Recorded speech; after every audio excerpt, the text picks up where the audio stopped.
jërë ngeen jëf ci ànd bi ngeen ànd ak seen rajo Sud FM 98.5 mbokk déglukat Sud FM 98.5 ñoo ngi jégalu nag ci yéex di fàttali rek ni ñi nga xam ne tamit wax dëgg yàlla ñoo ngi bëgg a jógee Tëngéej Pikine zone boobu yëpp nañu moytu li nga xam ne moo di route nationale bi te jël péage bi ndaxte nag corniche bi bu Pikine bi ak ñi nga xam tamit ñooy jógee buntu Pikine zone boobu yëpp situation bi réglé wul depuis sànq ba léegi kon nag daanaka ñaari waxtu ngi nii nit ñi am fa jafe-jafe lool ci. ñu koy daal nañu contourner côté boobu bu ñu ko mënee bu baax a baax kon nag bu ñu ñëwaatee ci mbokk yi lu ñuy déglu lu ñu fas yéene ak yéen ci wàllu waxtaan wi tey nag comme ni ñu koy defee rek samedi ju ñu jot bu waxtu wi jotee ñu fas yéene ak àdduna wërngal képp ci waxtaan yi leen di indil ci seen émission lu ci xam nag comme ni ñu ko defee rek ak li nga xam ne moo di lëkkaloog bi ñu lëkkaloog ak caucus des femmes leaders ci li nga xam ne nag mooy yéen ñi dégmal jëmale ko ci wàllu élection locale yi ak tamit conseil départemental yi tamit ci li jëm ci wàllu maire yeeg gox-goxaat yeeg yooyu ci jëm teewu tamit ñu taxaw laaj ci li nga xam ni moo di daal taxawaayu jigéen ñi ak tamit nañ leen war a cëralee wala sax nañ leen war a joxe tamit seen pàcc ci naal wi ndaxte nag jàpp nañ ñoom tamit am nañ si luñ si war a joué bu baax a baax ba tax di tey ñu dalal soxna ni ñu leen ko présenté Ndeye Marième Ndiaye ci bande annonce bi kon nag di ngeen nañ ñu ànd ak ki nga xam ni moo di madame Ndeye Fatou Niang bu Wakaam waaw moom nag feggoo ki nga xam ne nag moo di madame Mariama Camara bi nga xam ne tamit Kër Massar la bàyyee ko kon nag mu doon département bu bees waaye tamit xam naa du ñàkk mu wax ñi tamit ci li yu yees ak li mu bëgg ci li jëm ci fànn boobu yëpp gannaaw nag bañ leen joxe kàddu ñu daal di nuyu ak askan bi soxna Ndeye Fatou Niang ñu ngi lay nuyu. waaw maa ngi leen di fay. waaw. di leen nuyu.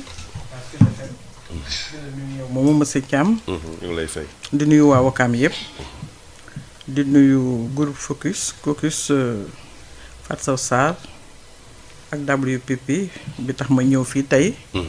pour représenter les femmes. maa ngi nuyu ñëpp di sant ñëpp di nuyu waa Wakaam yëpp yi ma taxaw aussi. jóg di yëngatu ci ñoom. jërëjëf Adja ñu ngi lay jox kàddu gi Adja Mariama Camara.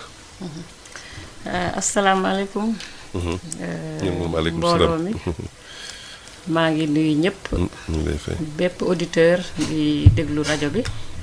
di la nuyu yow miy def émission bi. jërëjëf. di nuyu samay militant ak samay responsable yi nekk Kër Massar. gannaaw bu ma jullee si yàlla. gannaaw bu ma santee yàlla julli si yonent bi sallallahu alayhi wa sallam. di sant samay waajur. maa ngi gërëm di nuyu aussi sama borom kër bi nga xam ne moo ma bàyyi ma mën a def lii nga xam ne moom laay def muy politique. waaw yombul de. yombul. waaw soxna yi ak. borom kër waaw yombul. di sant aussi Fatou Sow Sarr vraiment ci li nga xam ne may nañu ko. pour ñu mën a exprimer wu wax li nga xamante ne moom la ñu bëgg ci suñuy gox.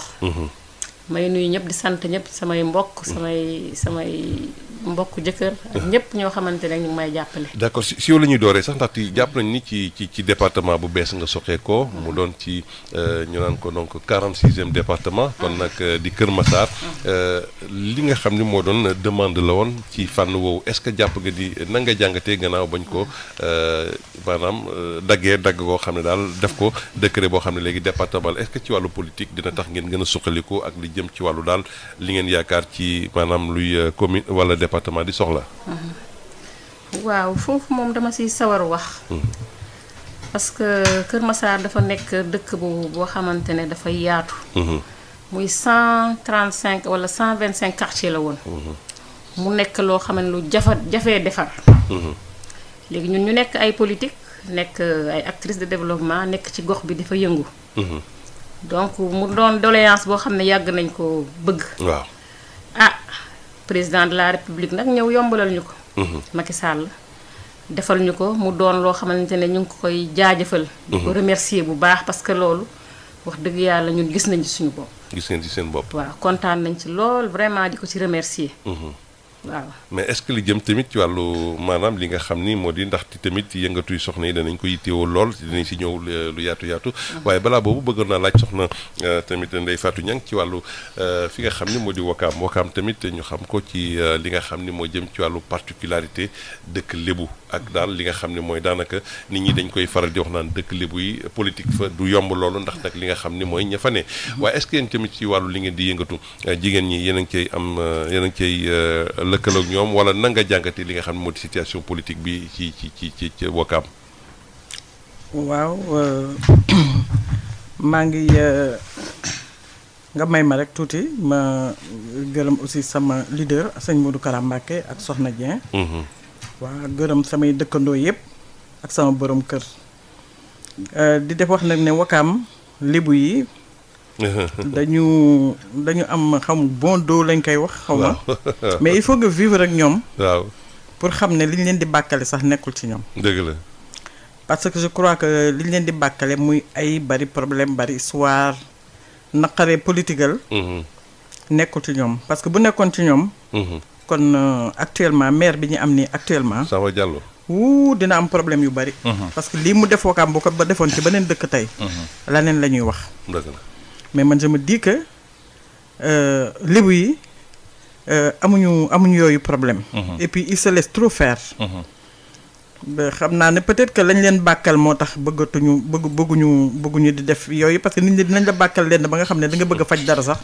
nga ne su ma ko fajee dinañ ne dama bari histoire. mais est-ce que du fee yi nga xam ne daanaka moo ñëw ndaxte léegi habitation yi dafa soppeeku dëkk yi léegi nekkatul dëkku lébu exclusivement ndax da nga gis ni comme yenn zones yi bëri maanaam daanaka mën nañu wax ni léegi nit ñi ñëw wàllu yooyu nañ si jaxasoo nañu ñooñ du loolu moo wàññi li nga xam ne moo di force yi nga xam ne dañ ko daan gis ci dëkk lébu yi nga xam ne daal daanaka lébu yi rek lañ daan jàppale.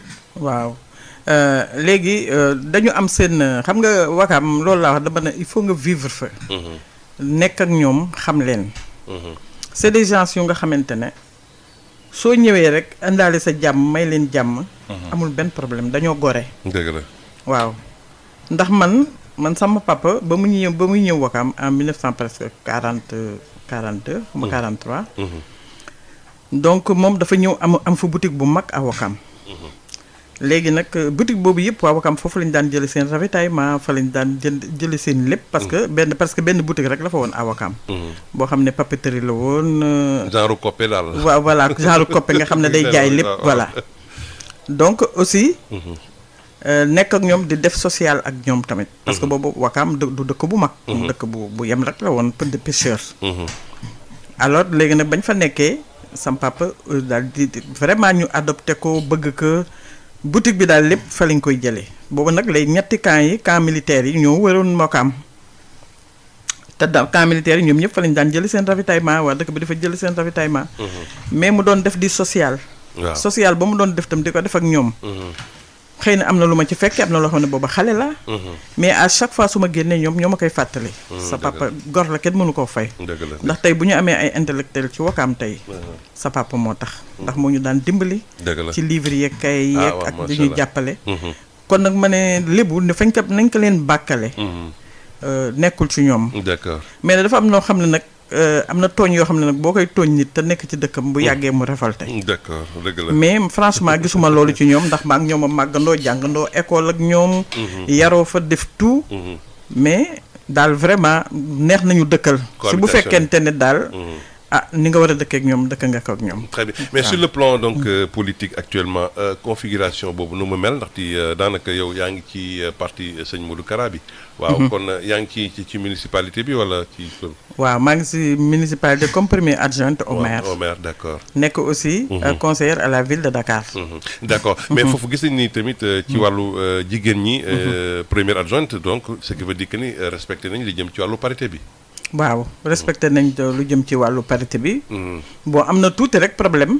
parité bi parce que bureau municipal bi ndax. waaw bureau municipal bi. waaw mooy problème bi parce que maire bi a fait après man jabaram donc dafa waroon am góor bu nekk suñu diggante. après soxnaam door a ñëw. voilà mais moom dafa nekk maire soxnaam man ma nekk premier adjointe. soxnaam nekk deuxième adjointe. alors kii ñu door a am beneen adjoint ku góor. donc foofu am na fi kii daal. mais soxnaam nan la mën a nekk est-ce que texte yi nangu nañ ko wala ci fànn woo ndaxte jëkkër ak jabar damay dégg ni wala donc xam naa espérant de dinañ ci gën a leeral. waruñoo mën a bokk ci benn wala suñu bokkul ci benn formation politique. voilà loolu laa la wax. moo tax ma ne Wakaam ils sont tolérants. dañ ne lébu yi dañu jafe mais fu mos a am foofa dindi nañ ko décortiquer ko dindi ko. waaw. donc pour man Wakam ils sont trop tolérants. voilà ba nga xam ne dañuy sax kii seen bopp. nu mu dëti dañuy nangu daal loo xam ne. vraiment kenn du ko nangu. te am na yoo xam ne ku ci mel ni man par exemple. am na yoo xam ne boo poussé ba poussé. dafay nuru la neen de tos que yow sax da ngay xaw a di nga am looy bañ di nga am loo fay dindi. waaw mais dina du yëpp ngay dindi daal parce que bu yàggee comme tu es la seule à kii. waaw bu yàggee da nga ciy wéet et puis dañ naan kii peut-être dafa xëy na dafa bari ay problème wala dafa am. te man loolu lañ ma yare man sama papa dafa ma yare ne lu dul dëgg bu ko mos a nangu. dëgg la ak lu mu métti bu ko nangu. d'accord dina si ñëw ci question assainissement yi problème la fa ak yeneen yi nga xam ne danañ ko daan dégg. soxna Mariama Camara département Kër Massar gis nañ ni daanaka fu mu ne nii def pàcc nañ ko. yow ci ban nga bëgg a bokk maanaam ci ban commune. waaw. wala conseil départemental bi nga bëgg. waaw dagg nañ ko parce que ñun ñu ngi bokkoon ci commune département Pikine. waaw nekkoon 16 communes. ma nekkoon fa la seule femme coordonnatrice du parti Rewmi. léegi bi nga xamee ne Kër Massar nekk na département muy 6 communes. te comme wax dëgg yàlla Kër Massar moom am na lu ñu fa def. ci lu ñu xalaat. social ku ne actrice de développement xam nga ne ci social la ñuy yëngu. ñoo jigéen ñi di àndandoo di yëkkateendoo di dóorandoo. xam seeni problème di taxaw ci seeni soxla. may ànd ak ñoom nag ci fu bare ci lu bare. ci métit bu neexee ma ak ñoom la bu naqaree ma ak ñoom la. mais ku wax Kër Massar wax tamit problème yi fa nekk inondation problème pauvreté. waaw loolu dinañ ci ñëw. waaye li may demandé tey. pour mën koo jiite mooy commune nord. Kër Massar bi ñu ko daggee 6 communes. mu am commune sud am commune nord. mu am Jaxaay. am Malika. am Yëmbal sud am Yëmbal nord. kon nag. tey yaakaar naa tey ñun jigéen man bokk war naa mën a laaj commune nord boobu parce que am na nag la ma fa def ak la ma fa am. ci wàllu def gis nañ ni foofu tamit dina xaw a jafe ndaxte Assome Diatta bëgg na ak ñeneen yi nga xam ne ak maire bi nga xam ne daanaka fa nekk na fa te fu mu ne nii jàpp nañ ni sax pour jëlee ko fa dana xaw a métti est-ce que loolu dana yomb wala tamit ci wàllu respect li nga xam ne moo di texte yi wala sax li jëm ci wàllu lii di parité bi est-ce que foofu tamit yaakaar nga ni dinañ ko gën a tax ndaxte nag lu bees la lu ñuy tëgg. waaw loolu moom dinaa si sawar a wax ndaxte yaakaar naa ñun yàgg nañ ci terrain bi di liggéey. nekk Kër Massar di fa liggéey di fa politique. mu yàgg lool. Assome Diatta dëgg la ñëw na fa. waaye yaakaar naa bu mu fa ñëwee tey bu ñu newoon élection tey bu ñu ko tëggoon moom du voté. lu tax ndaxte amu fa carte électeur. déedéet. waaw lu tax amu fa carte électeur te fay milité. ma nga woon Casamance Bignona fa la nekkoon. Bignona waaw. donc moom tey. bu ñu annulé woon tey inscription yi nii. moom du voté Kër Massar. man fay doog a yegsi. day door a yegsi. day doog a yegsi te ñun nag ñu am lañ fa def ànd ak population yi nag. mais lan mooy loolu day door a yegsi maanaam gan lu jiite. déet gan dina jiite sax. parce que moom ku si nekk Sénégal moom ñun ñëpp ka xëy la ay gan lañu fa fépp. ku si nekk. tey même suñu président de la république buñu nee fa mu dëkk. mun nañ ko comme kenn mënul tere kenn nekk fenn laaj fenn. dëgg la waaye dama yaakaar ne rek nit ñi moom kenn moomu leen. dëgg la ñun xëy na amuñu ay moyens. waaye am nañu suñu ngor. am nañu jàmm ak suñuy population parce que dañoo yàgg. ak ñoom di sonn. dëgg la tey bu ñu daggee Kër Massar mu nekk commune. mu nekk département. ñu xam ne madame Diallo mii de yàgg na fi depuis combien d'années plus de 10 ans wala 20 ans muy politique fii ànd ak ñun. te wax dëgg yàlla lu mu am bokk na ko ñun. war naa mën a laaj pour defar parce que maa ngi doon defar avant may laaj. waaw di bokk ak ñoom li ma am. di daanoondoo ak ñoom di jëgandoo ak ñoom. ci parti Rewmi wala en tant que femme développement. en tant que femme de développement ak ci parti Rewmi. parce que parti bi nag wax dëgg yàlla. man maay coordinatrice man maay plénipotentiaire actuellement du département ak Kër Massar donc am naa fa taxawaay. waaw te gannaawul lu ma benn yoon responsable yi may nekkal. militants yi ak population yi. ñoom ñoo ma ne yow la ñoom seen bopp. ñoom ñoo bëgg ma jiiteel leen parce que xam nañ ne bu ñu ko tegee sama loxo dina sell. te dina delluwaat si ñoom. gestion bi may def participative lay doon te dina delluwaat si ñoom. li nga xam ne moom la ñuy am. maire nag Moustapha Mbengue laajul commune. waaw moom département la laaj. mais am na poulain bu mu bëgg a positionné. am na poulain bu mu bëgg a positionné Mbengue l'autre Mbengue la. non non boo kooku sud la ne. waaw sud waaw kii. Matar Mbengue sud la nekk waaw sud. mais Benno Bokk Yaakaar bu ñu dajee ba waxtaan. parce que man ci coalition bi laa bokk. parce que sama parti ci la bokk. waaw léegi ci woon bokk. bu ñu dajee ba waxtaan ba définir candidature yi man sama candidature dañ ko retenir en tant que femme. à la zone nord. de Kër Massar à la commune nord de Kër Massar. man dong maa fay jigéen. d'accord ngeen ci Benno Bokk Yaakaar. d'accord nañ ci. def nañu suñu PV def nañu si lépp. tous les leaders. les partis légalement constitués. toog nañu waxtaan ba retenir ñetti candidature yooyu. sama candidature la Abdou Ndoye. Abdou Ndoye nekk APR. ak ka nga xamante ne moom mooy Doudou Keita nekk RDS Yeesal ci Fada. waaw donc ñetti candidature yooyu la ñu retenir te ma yaakaar ne tey. jigéen wax dëgg yàlla war nañ maa mën a cëral. loolu parce que seen jigéen laa. te wax dëgg yàlla tey man bu ñu ma ko joxoon. Kër Massar yëpp dinañ ci ànd. ndaxte même parti de l'opposition. waaw ak yeneen parti yi nga xam ne bokkuma fa ñoom xalaat nañu su ma ko yoree ñëpp dinañu ànd. pour ñu mën a gagner commune boobu. mais yaa ngi wax ni tamit ASSOM ci coalition bi la bokk.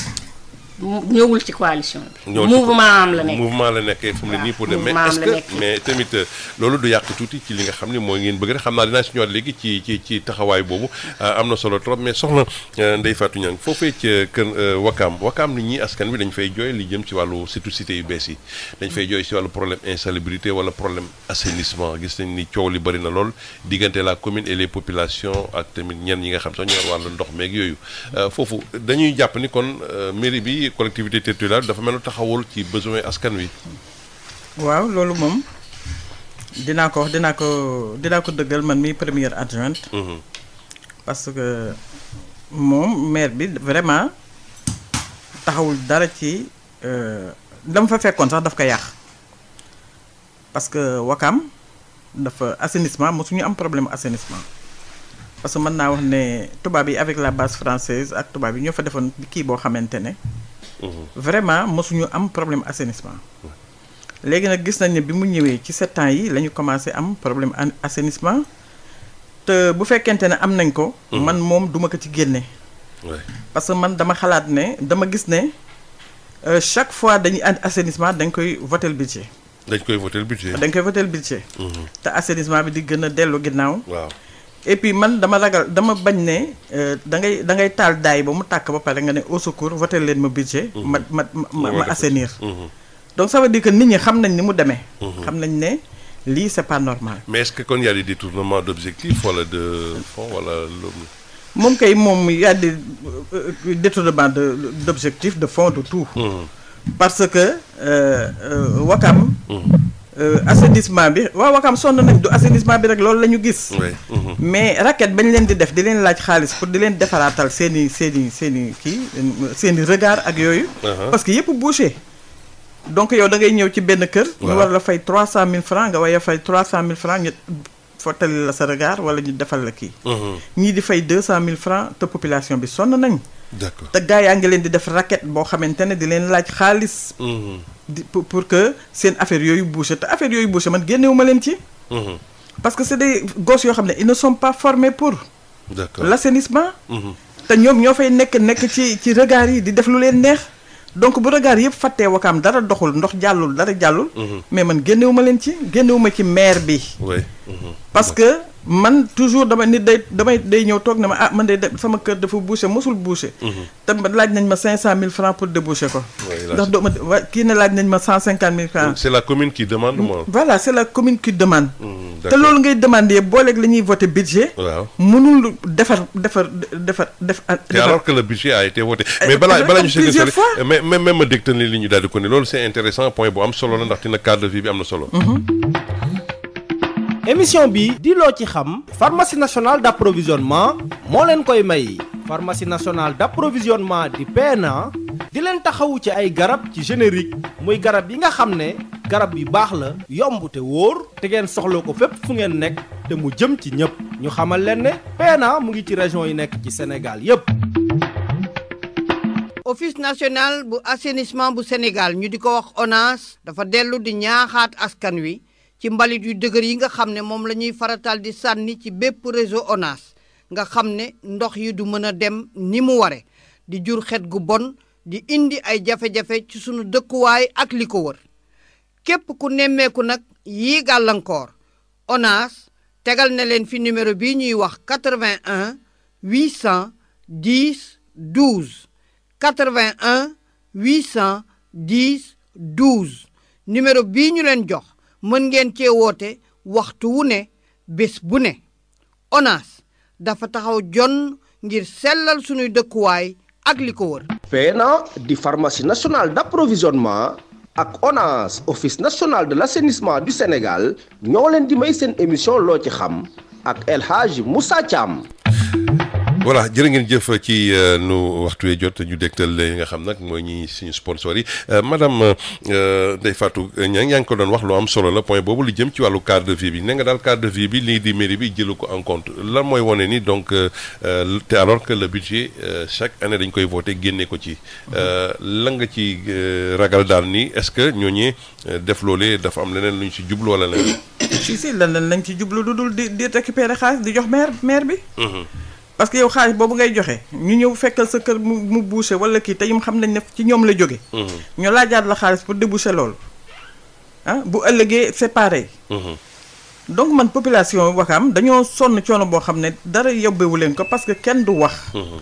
parce que lii yëpp moom kenn du wax. la mooy kenn du wax maanaam conseil municipal bi du wax. conseil municipal bi du wax population bi du wax. dañuy def daal lu mu leen neexee. man nañ njëkk a jox assainissement. waaw. mais bi ñu ma joxee assainissement dañoo jékki-jékki ñëw mu ñëw jëlaat convention bi nangu ko. dem jox ko keneen parce que xam na ne man affaire yooyu du ma ci dugg. waaw donc fi mu ne nii Ouakam sonn nañu. mais ndox maa ngi déggalu si ne de partout. partout oui. ça cheleng à Ouakam. kenn mënu fa bouché na. te loolu yëpp ci ñoom la. mosu fa am. année bii rek la fa am. d'accord donc man problème environnement. Ouakam naxadi na ma torop. oui. bu jokkoon nit ñi dañ naan tàmm Ouakam pour ñëw dëkk si fa parce que y avait la sécurité. waaw la propreté. voilà y avait tout. mais tey jii lépp lu ñu doon tiitaroo Ouakam wala loo xamante ne rek nit ñi dañ ko daan tàmm pour ñëw Ouakam tey amatu fa. parce que. yow foo jaar ndox ngi tuuru. waaw wala kër mbakk yu fay fi mu nekk nii. waaw kër mbakk yu fay. ña fa jëloon ña fa jëndoon ñëpp tey ils ont regretté. oui. pourquoi parce que y a l'eau qui déglutine de partout. oui. te xam nañ ne c'est pas normal. am na lu li ci biir au fond des choses. oui. liñ daan ko wax lépp doon wax kat. ci parce que secteur boo laal am na loo xam ne lu fa nekk lu lëndëm lu ñuul kuk loo xam ne. mais il faut ñu di ko wax.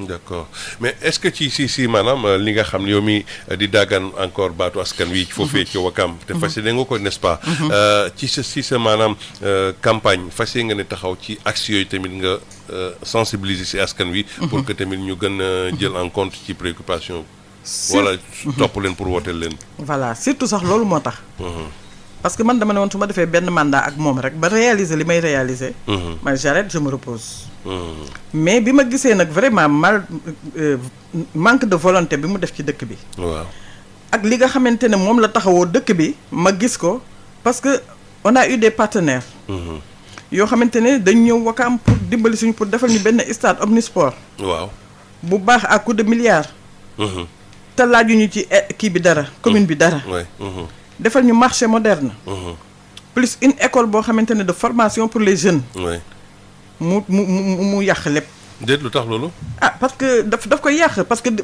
yow da ngay ut say partenaires ñu ñëw waaw moom mu war leen a recevoir waxtaan ak ñoom réception ba rek ca la partenaires yi di gedde dem seen yoon réception ba rek dañuy gedde dem seen yoon parce que disent que man je veux pas travailler avec un gars comme ça parce que il les reçoit incorrectement n'importe comment ay kilifa yoo xam ne c'est milliardaires ñëpp di leen uti si yow yàlla may la ko sur un plateau d'argent ñu ñëw seet si la vraiment pour defaral la sa dëkk nga mel melokaan boo xam ne dañ naan pourquoi ngeen jël kii def ko maire xanaa ku mel ni nan ngeen ko mën a defee maire qui ne peut même pas recevoir une personne correctement.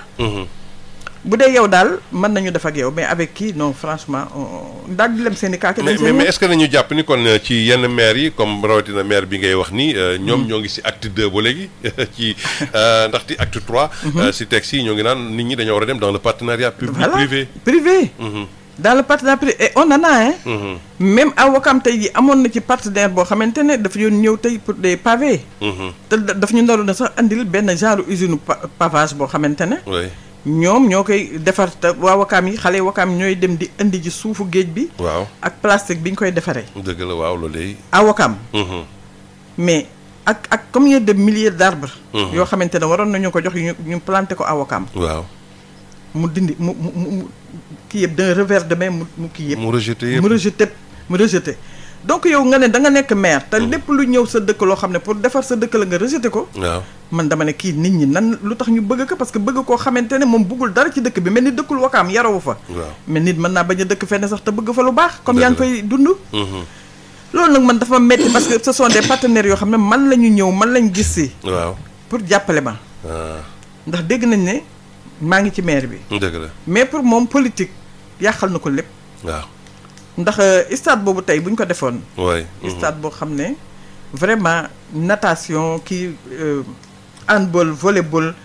vraiment lépp la ñu waroon a kii omnisport voilà y avait tout. mais loolu avantage maire bi la. dëgg la avantage commune bi la. avantage commune bi la. moo tax ma ne aussi Wakaam foog ñu dellu seen xel. xam ne politique aussi du noppi rek. am na yoo xam ne nit ki bu ko sañee def te yow nga dégg lépp man depuis le début 3 ans laa def 2 ans rek commencé di dénoncer le maire. sa façon de se comporter et sa façon de faire.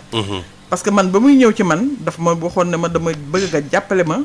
parce que dama bëgg a defar dëkk bi sama kii bu njëkk ba dama ci am erreur. parce que j'étais très jeune je ne comprenais pas les choses. te mag ñi ma waroon aussi daaw ñu ma wax dëgg. waaw. donc dañ doon profité ci ma di leen jox ay kër ak di leen jox ay terrain. mais dimbaliwuñ ma. dëgg la. bon bi mu waxee loolu bañoon naa sax bañ mais après sama leader ak Mamadou Diop ancien maire. bon ne ma non. kii jàppale ko comme kii na. sama borom kër aussi bi mu gisee muy def loolu c'est un militaire. moom xajul ci ay caaxaan. waaw mu ne ma kii daal ni ma ko gis fi lay toog ba 5 heures du matin di la ñaan vraiment may ko li mu lay ñaan. je sais que dafay ñëw pour defar Wakaam parce que kii na. alors ma ànd ak moom. mais bi ma ànd ak moom ñu commencé sur di baat suñu campagne am na kër yoo xam ne ñemewu foon dugg Wakaam parce que Wakaam bëgguñu ko woon du tout. dañ ko vomiroon complètement. mais ñu ne ma yow mënuñu la bañal dara. parce que yow vraiment sa waajur social bi ñu def fii. ak li ñu def ci Wakaam ak yow ni nga nekk ci Wakaam def ko fii ak sa borom kër. parce que moom aviateur la. mais ku bëgg a dem ci avion jëloon avion sax moo gën a yomb jël taxi. voilà parce que ku ma su bëgg a dem Maroc wala France wala kii. dina la jàppale nga dem waaw. donc social boobu ngeen nekk ci dëkk bi. et puis di incorporer xale yi di leen def ay militaires ñuy dem di kii ji. di jàppale nit ñi aussi. de mon côté et du côté de mon mari. donc nit ñi dañ ci sawaroon. ne donc man bu ma fa toogee leneen lay doon daal moom aussi sax mu wax loolu ne ma xam naa ne boo toogee ci sama wat ma beneen Wakaam day neex. day neex waaw. te xam naa ne doo ma bàyyi ci affaire yi may def yenn affaires yi parce que xam naa ne ku dëggu nga ku kii nga ku régloo nga. bon ñu dem ba ñu demee aussi ba xale yi dëkk bi nag ñu gañe ñu ne ma nag yow yaa taxoon ñu voté. waaw ba ñuy voté bàcc li taxoon parce que il n'avait pas compris. ñu bari. dañuy taal maire bi bàcc li bu duggatee ci maire bi ñu taal maire Wakaam. alors dañu mujj oote ci jumaa ji. ma aux jeunes yi aux mag ñi ñëpp les sages de Wakaam. waaw ma ne leen léegi comme que gagné nañ te man je ne compte pas vraiment wax naa ak moom ba pare. te gagné nañu su ma ñu ne ma non da ngay tàllal sa loxo bu boobaa ñëpp voté la nga jël maire bi. waaw parce que yow lañ bëgg nga jiite maire bi. waaw période boobu c'était conseil ñoo doon voté. ñoo doon voté waaw. ma ne léegi bon man du ma war daal. ñu ne ma boo ko warul tam moom dina la war. est-ce que. noonu lañ ma ko waxee de. ci jumaa ji mu ngi toog moom di dégg loolu. ñu ne ma mu ngi nii warkat la boo ko warul moom dina la war ma ne leen na man comme moom war jig na ko moom bu ko neexee. na war ñoo wax loolu sages yi. nit ñi ñëpp ak les jeunes. askan wi waaw ñëpp askan wi. mais dem nañ ba téléphone oo sama doom yi ne États-Unis ne leen seen yaay. bu na jël maire bi. waaw na jël maire bi. kii dina ko war. dëgg la. mais sama waa kër yi nee na sama yaay xam naa ko bu xasee ba wax dara kàddoom. jeex na du dem marche arrière. ma ne leen nag léegi ce qu'il faut faire nañ ko accompagner. te yéen comme yéen kilifa yi yéen ñëpp a ngi fi. mu toog ci jumaay ji waat ne du war wakaam. premièrement ma ne ko du war wakaam pour affaire boulimie foncière. oui. du war wakaam te man du ma war. waat ko. ba tëdd ci suuf. moom waat na sama kër ba ay téereem yëpp bu mu sonn ruggee ko ci suuf. ndax waat. mu waatal loolu waa wakaam ci jumaa ji ñëpp fekk rek ñu ngi may dégg. waaw. ma ne leen nag kon jeunes yi bu leen taal kii seen commune bu leen taal dara nañ bokk liggéey man de toutes les façons je vais pas le laisser faire. d'accord. su fekkee kii na baax na bu ko deful tam dinaa leen ko wax. bu ko defee yéen aussi ngeen jël seeni mesures. absolument. waaw d'accord. alors yooyu tànk nag. waaw loolu laa taxawee depuis 3 ans. d'accord mais voilà. ça ne va pas être trop facile mais nañ si ñëwaat léegi si yeneen question léegi. que seen rajo Sud FM 98.5 di fi dégloo seen émission lu ci xam comme nag tey émission bi nga xam ne nag tey dañoo ànd ak soxna yi nga xam ne moo di donc caucus des femmes leaders tey nag ñu yebal fii ci li nga xam ne moo di programme WPP soxna Ndeye Fatou Niang bi nga xam ne nag mu ngi ci parti sëñ Modou Kara nekk nag premier adjoint maire foofee ca Wakam nekk tamit dégg ngeen ko ci kàddu yi mu yëkkati rek moom tamit di fas yéene daagaan li nga xam nag moo di baatu askan wi pour rek maanaam wuutu fa ki fa ne kon nag mu naan daal nañu cëral jigéen ñi ci fan woowu mu fekk nag soxna Mariama Camara bi nga xam ni madame Diallo bàyyeekoo foofee ni plénipotentiaire bu parti Benno Bokk Yaakaar foofee parti Rewmi autant pour moi ci coalition Benno Bokk Yaakaar foofee ci département bu Kër Massar suñu ñëwaatee ci Kër Massar tey fas yéene nga si nord bi waaye nag bu ñuy wax ci wàllu waxtaan bi ndaxte gis nañ ni jamono ji ñoo ngi ci wàccaayu tëgg liste yi est-ce que ci wàllu waxtaan wi gis nañ ni sax daanaka li nga xam ne moo di observatoire national pour la parité génne na benn ay communiqué pour jàpp ci nañu gën a taxawal daal jigéen ñi jox leen seen pàcc ci fànn woowu est-ce que foofu ci waxtaan yi daje yi yéen a ngi cay fàttali ñi nga xam ni ñëw ngeen bokkal mbir mi ci fànn woowu. waaw jërëjëf monsieur Thiam donc question bi boobu dañ ciy sawar. ndaxte ku xam jigéen xam ne jigéen mooy kër. waaw te ni ko sama naataango madame waxee léegi. taxawaay bi jigéen di taxaw. pour taxawu askanam am na góor yoo xam ne du leen ci fekk. ndaxte coono yi kër yi jigéen ñi la. njaboot gi jigéen ñi la suñu jëkkër yi ñun la. parce que lépp loo xam ne baax na ci kër rek jigéen la. waaw donc tey 10% yooyu ñuy laaj dëgg la ndaw na mais bu ñu sañoon ñu bàyyi ñu xel bu baax a baax fépp fu ñu xëccoo ak góor rek. nañ ñu bàyyi ñu jàll parce que mane nañ ko. suñu leadership may nañu ko te dinañ ko doxal ni ko askan wi bëggee. dina doon ay gestion participative yoo xam ne dañ koy waxtaanee. ak askan wi. lépp loo xam ne mooy njëriñi askan wi moom la ñuy jël teg ko. prioriser ko doxal ko. yaa mooy priorité ci Kër Massar su say kàddu yow. su jàppee suñu tënkoo ci yow. Kër Massar am na problème d'insécurité. waaw. éclairage public ci insécurité tam la bokk. inondation yi waxi noppi. donc ñun ku mel ni man bés bu ma doon tëgg programme. dinaa demander wax dëgg yàlla ñu defal ñu benn programme ambitieux ba nga xamante ne pavage la ñu pavé Kër Massar yi yëpp. def si ay canalisation yoo xamante ne wax dëgg yàlla bu ñu tëddee dinañ nelaw. mais projet 2 commencé na ci fano ndaxte fas yéene na def ni ki mel. waaw am na quartier yu ko am. mais gis nga ne ñooñu biñ ko defee foofu ñoom ñu ngi si jàmm. amatul. donc dañu bëgg ñu généraliser ko ci Kër Massar. waaw fépp ñu def fa ay pavage. quartier yoo xamante ne am na si insécurité fu mel ni Boune. waaw fu mel ni Mbar Sine Touba fu mel ni Darou Missel. am na foo xamante ak recasement. waaw am na quartier am na waaw zone de recasement am na quartier am na foo xam ne amul yoon. tey bu fa masiba amee oto yi mënuñu fa jaar dugg. sauver nit ñi. tey Darou Missel am na loo xam ne case de santé. waaw loolu xaw ma fan lañ ko gëj a dégg. waaw moo fa am. dëgg la te loolu yaakaar naa wax dëgg yàlla. ci fu ñu toll nii loolu war nañ koo dépassé. boole ci xale yi wax dëgg yàlla délinquance bi parce que lu ko fay indi mooy li ñuy wax rek manque d'éclairage public bi. ak kër yi nu ñu tàncaloo. mun nga def fii forfait nga dem fële te ñu fay nekk tamit duñu ay ñoo xam ne fa la ñuy dëkk. dëgg la ñu si bëri dañuy ñëw foofu def seen forfait ba pare dem. donc loolu buñ ci taxawee wax dëgg yàlla. yaakaar naa Kër Massar dina nekk benn ville enviée ba nga xamante ne ñëpp. dinañ bëgg ñëw dëkk si foofu. parce que cadre de vie ba nga xamante ne moom la ñu bëgg mooy cadre de vie boo xamante ne képp kuy dund. bëgg nga am loolu. boo yeewoo booy dem doo ragal boo guddee. di nga ñibbi sa kër sans problème. doo xalaat ku la agressé. doo xalaat ku la ku nangu say yëf. te ñu ngi jege mbëbës bi. te mbëbës ba.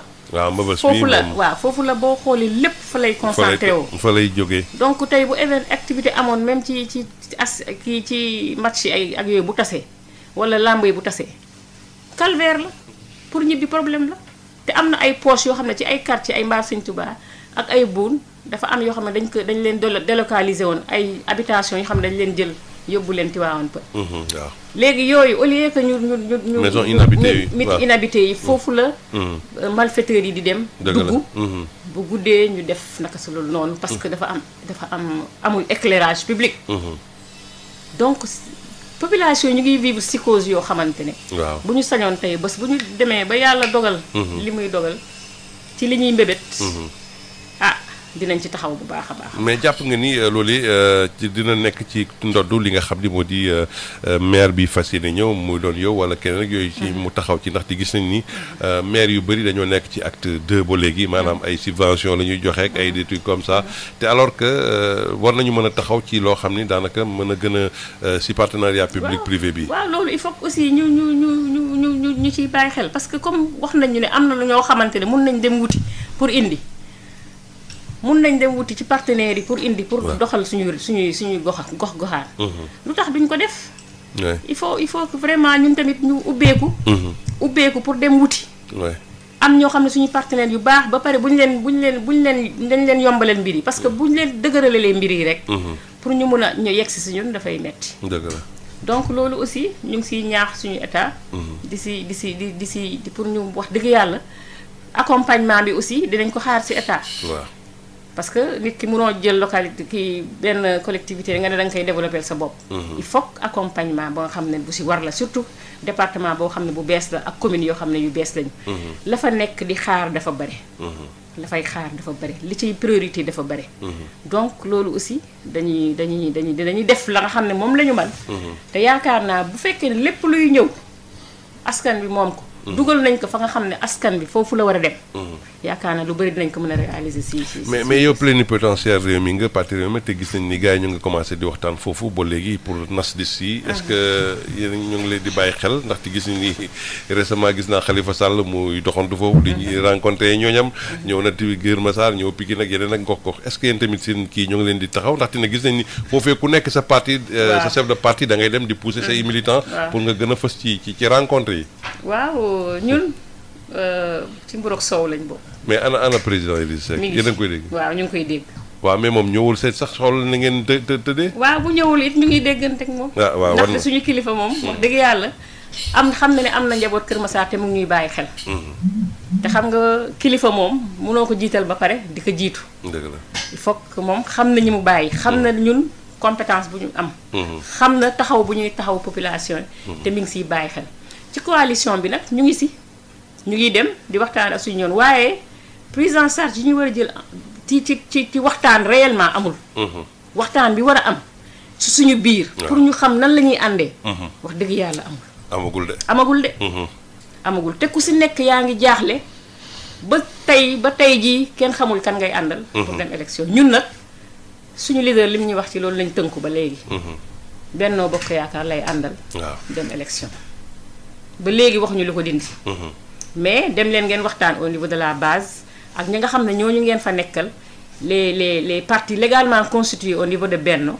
ngeen waxtaan ak ñoom ba génneel ñu li nga xamante ne loolu mooy profil yu baax. ñu mun leen teg ci bopp bi. mais est-ce que waxtaan boobu dina fekk teg ngeen di jokk conférence des leaders di leen jox la bonne information parce que. conférence des leaders xam nga bonne information ñun ñu ngi koy joxe.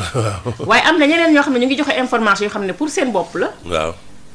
pour ñu détourner li nga xam ne moom la ñuy waxtaanee au niveau du cadre légalement constitué de Benno ñoom ñu ngi joxe seen information yoo xam ne pour mais cadre yi lu ñu génnee ci information mooy daal maanaam comme surtout concernant la commune de Kër Massar Nord ne jigéen la ñu bëgg jigéen la ñu bëgg a jiital muy man mii Mariama Camara ak sama ñaari càmmiñ yoo xamante ne ñoom tam ku nekk bëgg na parce que seen parti yi ñoo leen désigné waaye nag bu ma sañoon ñooñu ñu bàyyi ma jiite ndaxte yàgg nañoo liggéey ma ak ñoom waaw te ñoom ñoo bokk conseil municipal bi dëgg la te xam nañu ku si nekk xam nga li sa morom man waaw d'accord allez-y daa am lu si bëggoon yokk waaw donc li ma si bëgg a yokk rek mooy insécurité bi ak éclairage public bi ak yoon yi pavage bi man boobu dama siy insister bu baax a baax ak éducation xale yi waaw parce que loolu aussi li koy indi rek moom mooy loolu manque de moyens yi waaw am na loo parent boo xam ne bëgg na doomam jàng xamul nu muy def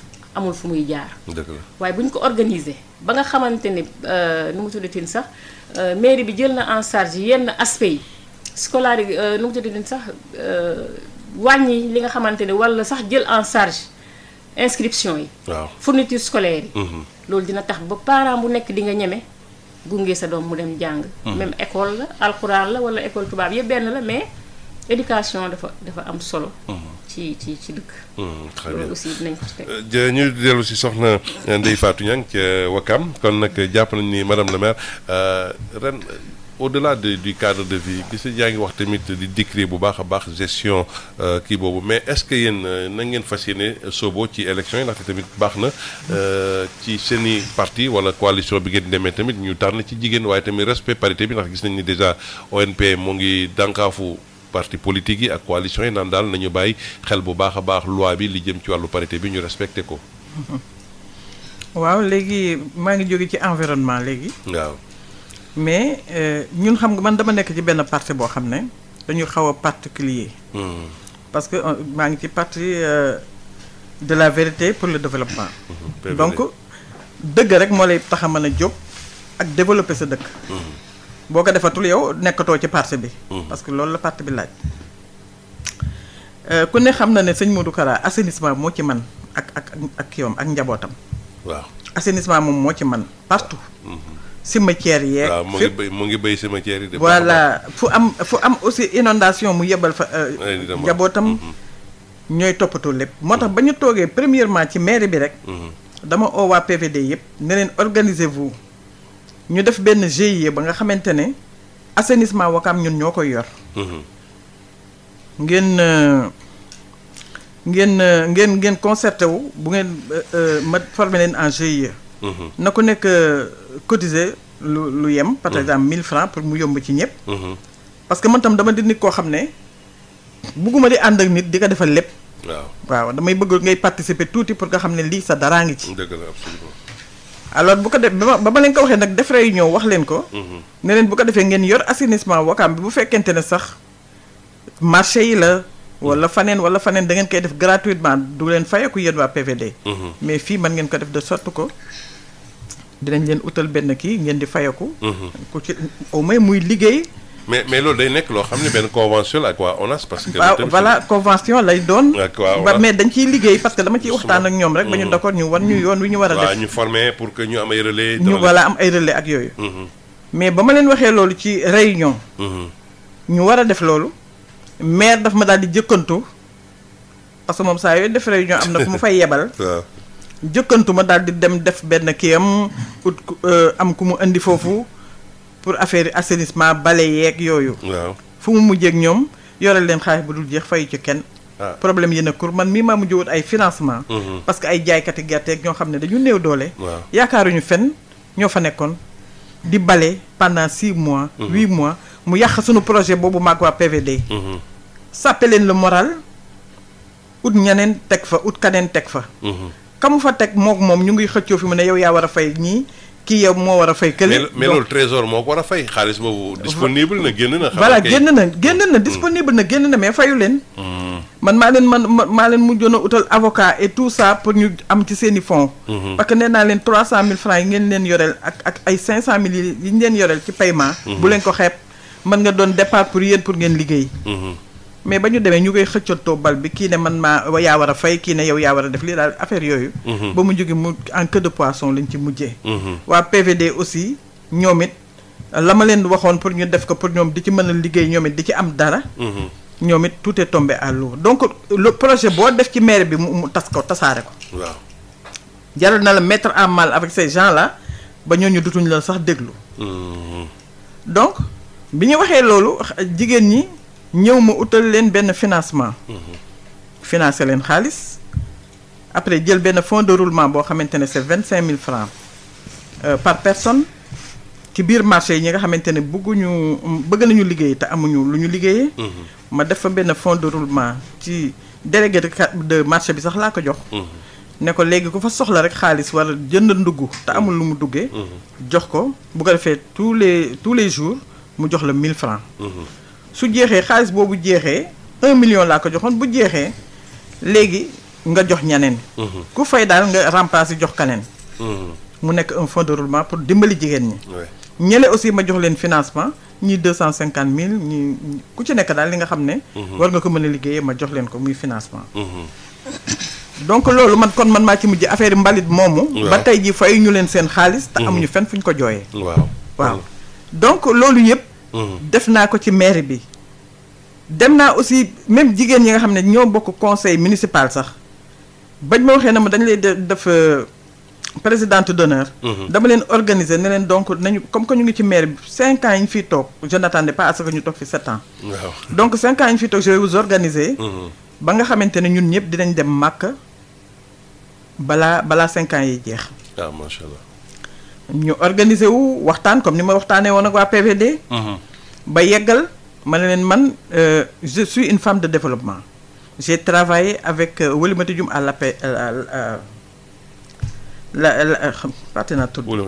voilà léegi donc xam naa ni ngeen war a mën a demee màkka te du ngeen sonn paas yi du metti te du ngeen ko lebi ji fen voilà léegi nag on va s'organiser def loolu mais bi mu déggee aussi réunion ba dem nañ nettali ko réunion ba mu dem oo leen ne leen ñëw leen sama kër ñu kii ñu waxtaan ba yeggal ñu am réunion budget pour voter un budget conseil municipal ñu voté budget ba pare ñu ne ma bon toogal fii dafa am réunion bu ñuy def dañ bëgg nga fekk ka ma ne non man ñëw ma woon pour réunion budget laa doon voté naa budget ba pare damay dem sama yoon parce que booba xam naa ne aussi oo na leen mu ngi changé na seen mentalité.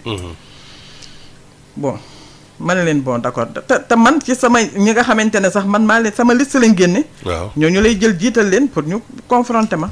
waaw mais politique la. waaw politique la. voilà mais justement est-ce que seen dualité boobu du moo gën a plombé li nga xam ne moo di bonne marche.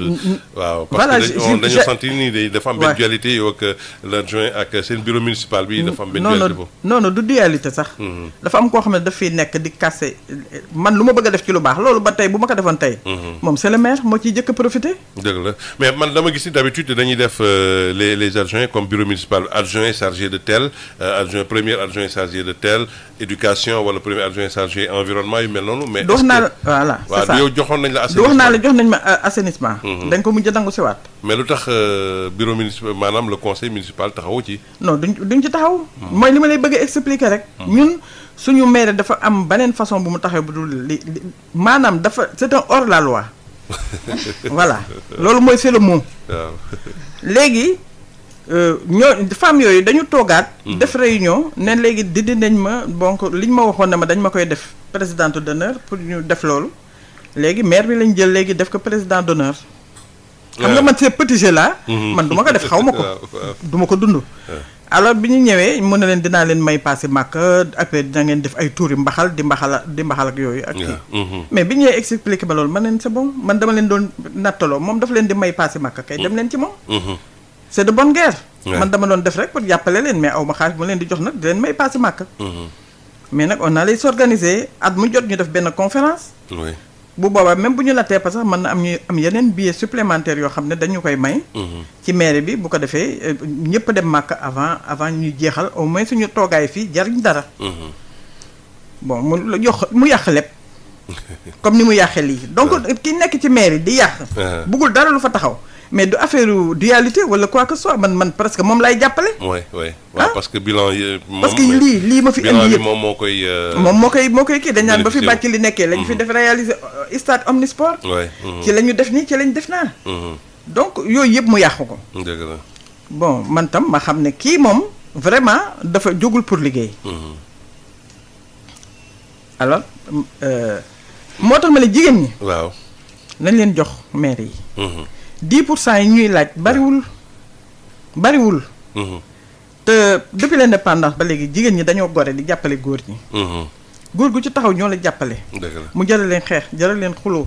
jaral leen tëj seen i kër am na si ñoo xam ne tey seen i doom tey bu ñu nekkee ay excusez-moi le terme ay vagabond wala quoi que soit peut-être politique moo leen ko yóbbee. parce que dañ doon bàyyi seen i doom. duñ leen toppatoo nekk ci politique bi. waaw am si ñoo xam ne sax seen i sëy tas nañ ñu nekk ci politique yi. donc jigéen ñi defal nañ lépp góor ñi. mais c'est léegi nag góor ñi c'est à leur tour nag maintenant vraiment. mais na ngeen fas yéene demee yow en tant que PVD parti ngay demee wala. da ngeen def ci coalition wala. waaw man ci coalition laay demee parce que sama leader. sëñ Modou Kara Mbacké xam nga moom. dégg naa mu naan temps yi dafa mel ni daa jokkuwaat ci nguur gi de wala. waaw dafa jokk ci nguur gi. parce que ñëwaat moom na quoi. waaw fa la nekkoon. fa la mosoon a nekk ci kii nu mu tudd benn bokk yaakaar. waaw mais génnoon na waaw génnoon mais enfin xaw ma sax ndax génnoon na am mais xam naa ne daal. ñëwaat na daal fi mu nekk daal ñun ñaar maag benn bokk yaakaar ñoo ànd. yéen a ànd. ñoo ànd. donc man ma déclaré sama candidature. mais est-ce que foofu maanaam ci waxtaan wi d'accord nañu pour jiital jigéen wala respect ndaxte nag yaa ngi wax ni. déjà c'était très difficile avec le maire bi yéen a te foofee tamit est-ce que ci wàllu bu ñuy defi liste yi ndaxte soretul. foofee dina yomb. voilà c'est ça xam naa ne waa benn bokk yaakaar man je sais que ne ñu ngi kii jigéen ñi. ñu ngi jàppale jigéen ñi. pour que ñu parce que même loolu sax président baa ngi ciy dox parce que boole nañu benn kuréel boo xam ne. tey ñu ngi oo jigéen ñi di waxtaan ak ñoom. di leen wan ne leen ne war nañu mën a jël mairie yi. waaw te donc président bi moom il est entièrement d'accord ñu ngi ciy dox depuis commune yëpp recevoir nañu leen. di les 17 membre kii de benn bokk yaakaar. recevoir nañ leen pour bu fekkee am na problème ci biir ñu jubale leen. et puis tànn ku jigéen ku fa bëgg a nekk maire nga tàll sa loxo ñu jàppale la nga nekk maire. donc je sais que le président il va faire quelque chose pour les femmes. d'accord voilà mais justement maa ngi doon wax ci yenn communes yi nga xam ne ak seen spécificité maa ngi ñëw ci yow maanaam kam moo jëm ci wàllu lii di maanaam soxna yi ñuy jiite est-ce que foofu tamit collectivité ndaxte collectivité sage lébu yi. am nañ tamit influence trop ci vote bi foofu. est-ce que foofu tamit dina ngi waxtaan ak ñoom pour que ñoom tamit ñu mën a xam ni jigéen war na mën a jiite góor mën naa jiite ndaxte foofu tamit est-ce que def ngeen fay jéego. voilà c'est ça léegi ñu ngi fay def ay jéego. waaw ndaxte c'est pas seulement le discours mais les actes également. les actes voilà c'est ça. les actes ce que je veux dire. que les femmes nga may ma tuuti ma développer foofu. parce que dans les communes dañu war a xam ne tey jii communes yi xaalis boobu ñu jël mu tudde ko budget. ñu xam lan moo tax mu nekk budget. waaw. man pour man duma ko tëdd sax budget parce que day jaaxal ci ñi nga xam ne jànguñu ñu defee ne budget la alal juy taxaw la maire bi moom ko war ko def ci dëkk bi. dama leen di bëgg a wan ne leen budget bi ay natt la comme ni ngeen di yore seen i leket yooyu di natt. waaw. ba ci jaaykatu gerte bi gën a tuuti di natt 100 francs par jour. ba ci commerçant bu mag bi ak les entreprises et tout ça. ñooy natt jox ko maire. bu ñu nattee pare jox ko maire bi. maire bi moo war a téye natt boobu mu tudd budget. waaw ñépp ci bokk. yow nga xam ne jaaykatu gerte gi sax xaalis a ngi ci kaneen xam ne sax xaalis a ngi ci xaalisu dëkk baa ngi xaalisu Wakaam la. comme ni ngeen di natte di def ay leket ak yooyu. mais nag ngeen jox ko maire bi. mais jigéen boo jël natt tey jox ko. ne ko am jiiteel natt bi tey man dinaa natt 10 000 francs kii natt 15 000. bu at mi jotee leket gi ñu toj ko ku nekk jël sa wàll. mais jigéen bu toog ba at mi jot laa la wax benn at rek jot. tojuloo sa leket gendarmerie nga jëm. waaw te jigéen ñi am nañ fulla joo xam ne dañ leen a génne suñu xaalis. c'est valable pour maire yi. nañu xam ne maire yi xaalis bi ñuy jël du seen xaalisu bopp du xaalisu état. seen xaalis la yéen ñi ngeen xam ne yéen a dëkk Wakaam di natt seen natt. mel ni nga ne tey nattu Basse Ndoye laa bokk wala kaneen laa bokk. natt naa jox ko. Basse Ndoye sañu lekk xaalis boobu. dëgg la dafa war a delloowaat dafa la war a jox sa xaalis yow boo dee jënd armoire nga jënd armoire boo dee jënd lal nga jënd lal. maire bi aussi na la wër ne hôpital ba mu ngi tabax wala école ba muy tabax lépp lu muy mën a indi ci def ci sa budget boobu la koy defee ci sa natt boobu la koy defee. yow nga xam ne hôpital bi sa xaalis a ngi ci. waaw nga xam ne dispensaire bi sa xaalis a ngi ci. pour say doom ñu mën a dem jàng ji école normalement. ñu mën a faju normalement. loolu aussi nit ñi def ko seen bopp ba xam ne maire bi warul jël natt boobu yépp lekk ko. bu ñu nattaatee mën na leen nattaatal leen lu toll ni li ngi nattoon te tabaxuma ci école. tabaxuma ci dispensaire. defaluma leen ci dara defaluma leen ci seen marché defaluma leen ci dara. mais nattaatal leen ma ko.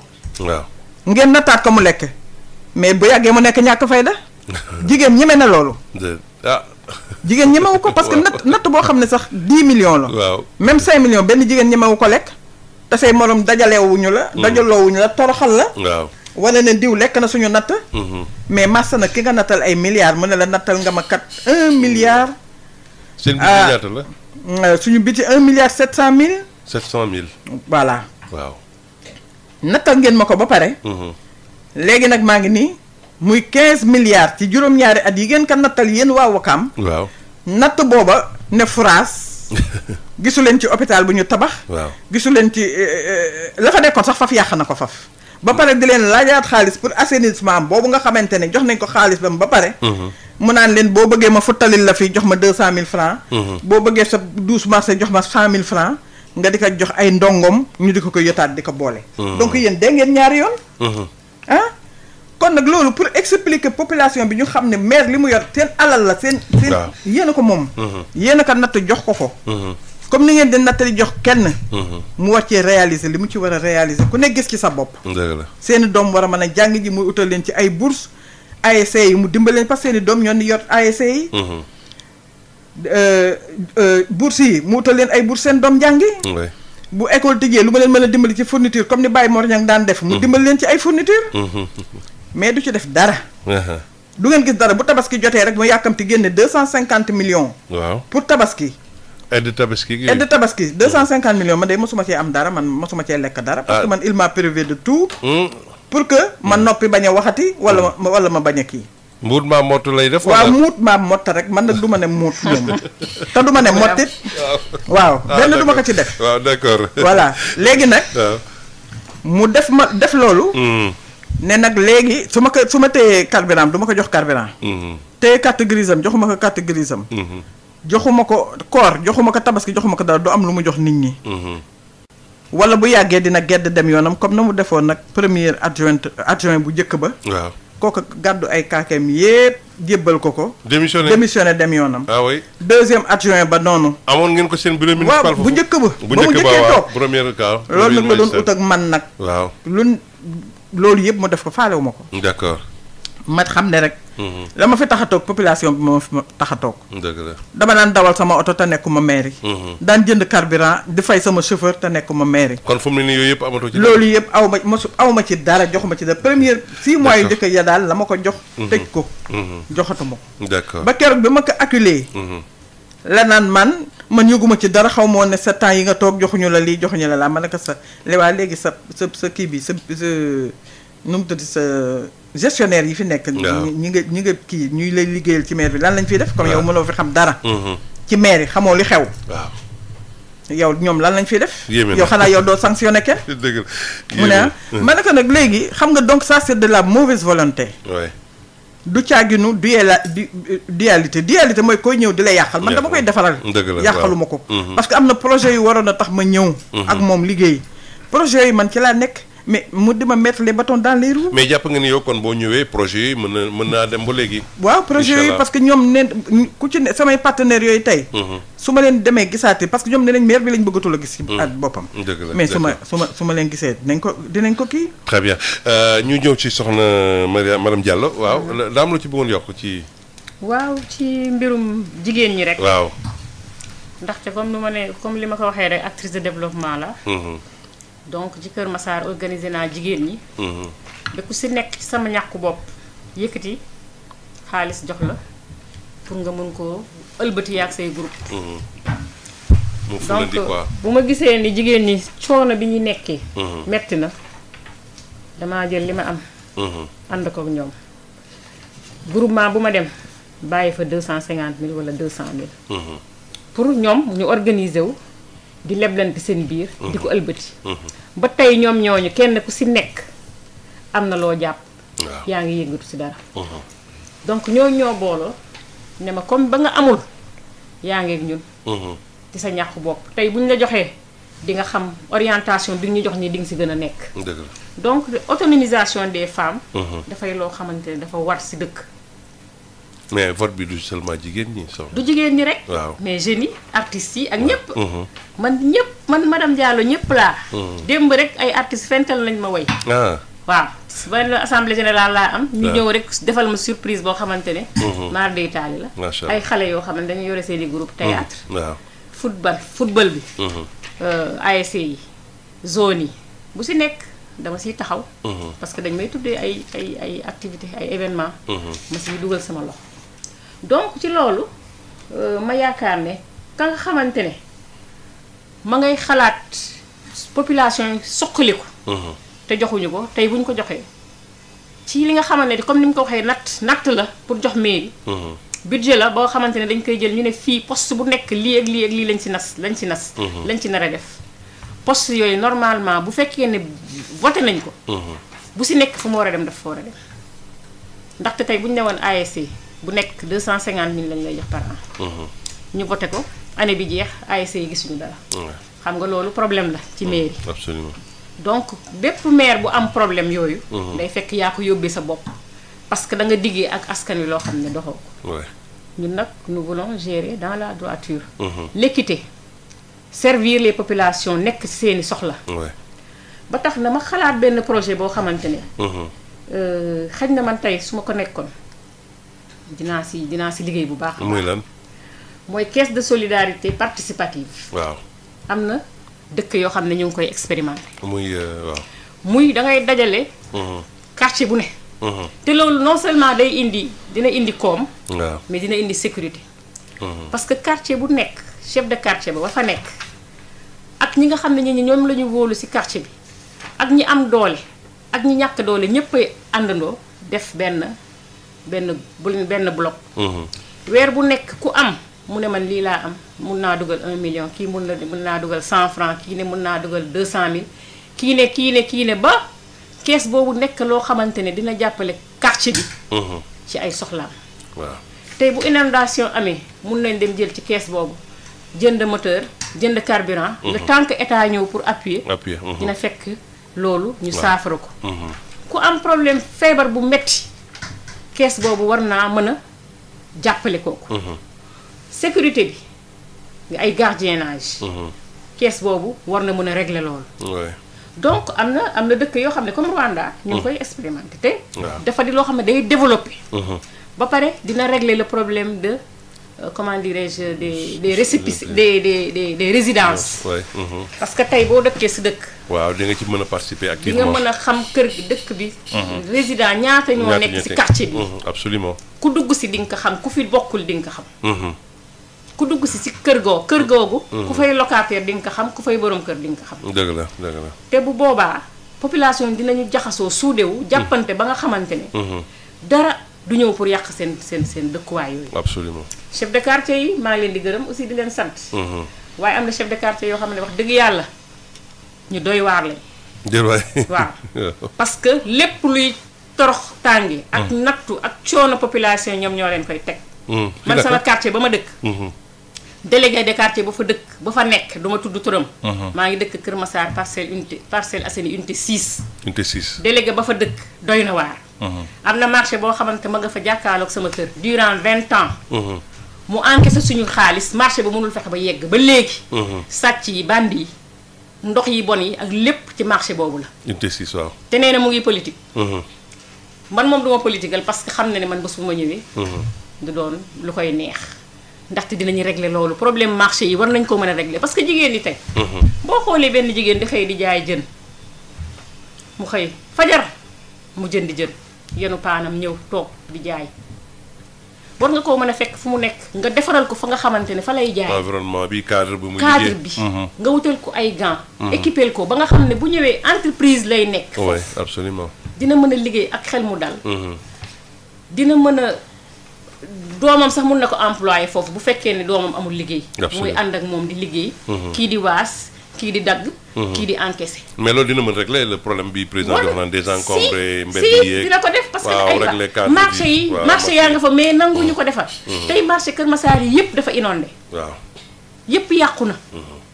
yépp yàqu na kenn toppatoowu ko te loolu aussi ñun bés bu yàlla dogalee ñu ñëw loolu dinañ ko lijjante te parce que dina régler lu baree absolument ak encombrement ci oto yi ci tali yi donc il faut que ñu am ay espace yoo xam ne aussi dinañ ko aménager pour oto yi mën a gaare foofu bàyyi tali yi absolument pour nit ñi mën a di circuler librement dëgg la di fàttali rek mbokk yi ñu bëgg a participer mën nañu woote ci 88 628 98 98 88 628 98 98 tey yéen a ngi maanaam bëgg askan wi fal leen ci bopp maanaam moomeel yi kon nag gis nañ ni conseil départementaux yi yeeg ak mairie communes yeeg yooyu yëpp jigéen ñi taxaw nañu ci lim bi ngeen waxoon ni bëgg ngeen ko daal ñu egg 10% te ci xayma gis nañ ni fu mu ne nii jigéen ñi ñoo ngi am percée bu baax a baax ci parité yi mais bëggoon naa laaj tamit tant que ci coalition yi ba tey ndaxte loolee tamit am na ci solo trop ci waxtaan yi ndaxte ba léegi daal est-ce que jàpp ngeen ni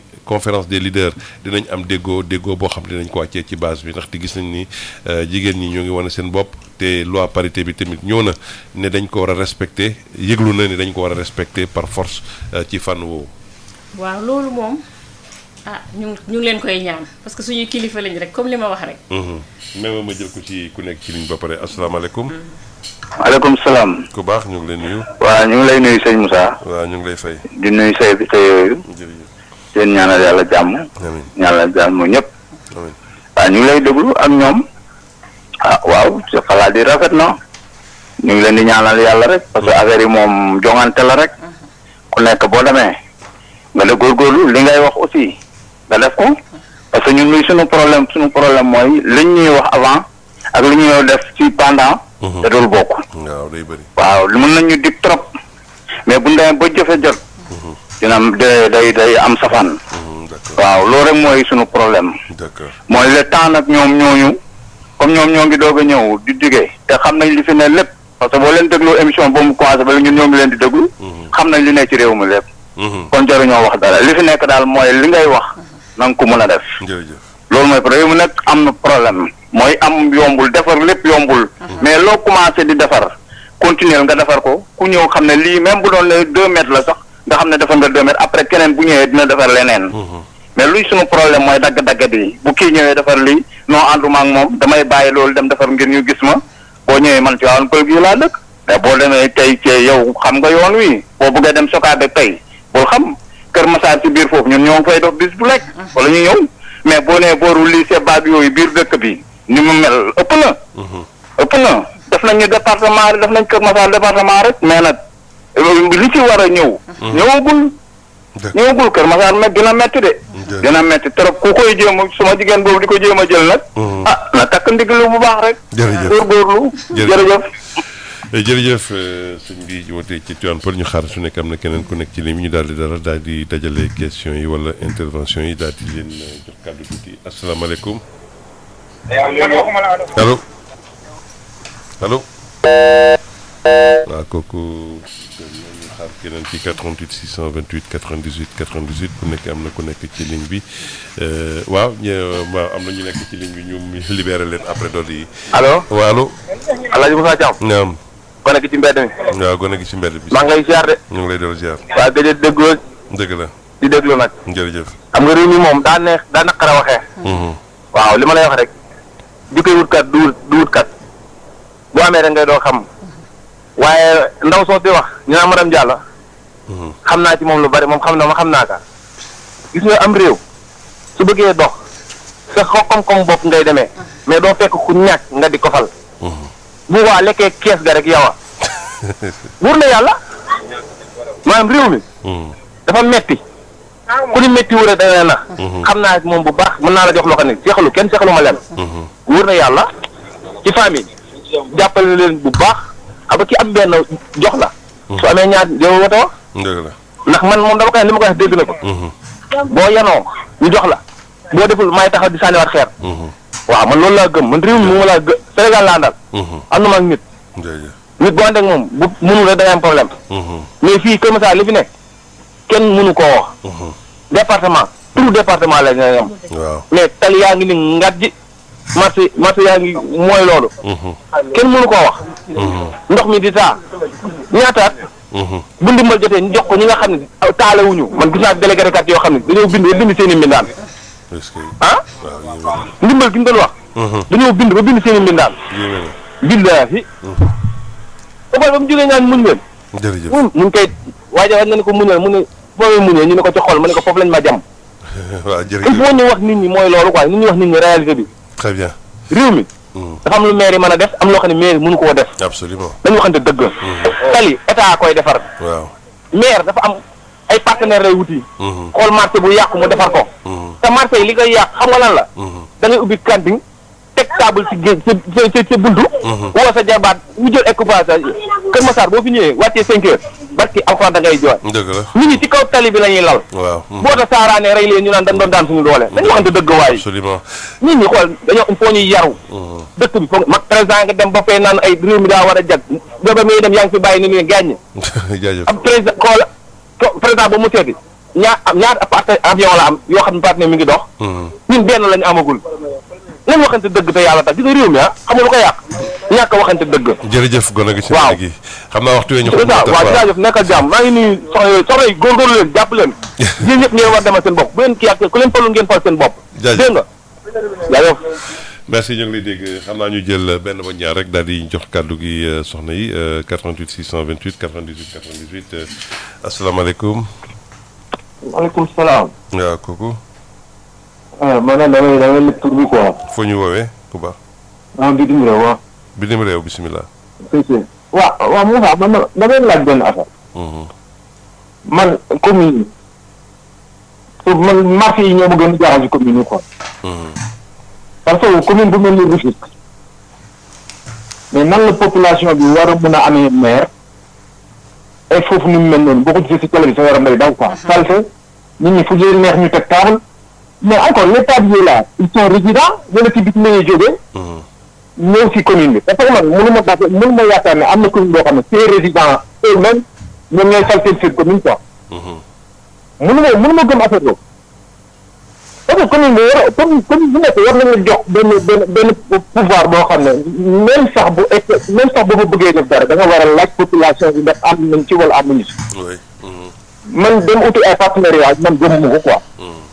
parce que fi ñu nekk nii ñun ñoo gën a bëri sax problème waa Sénégal.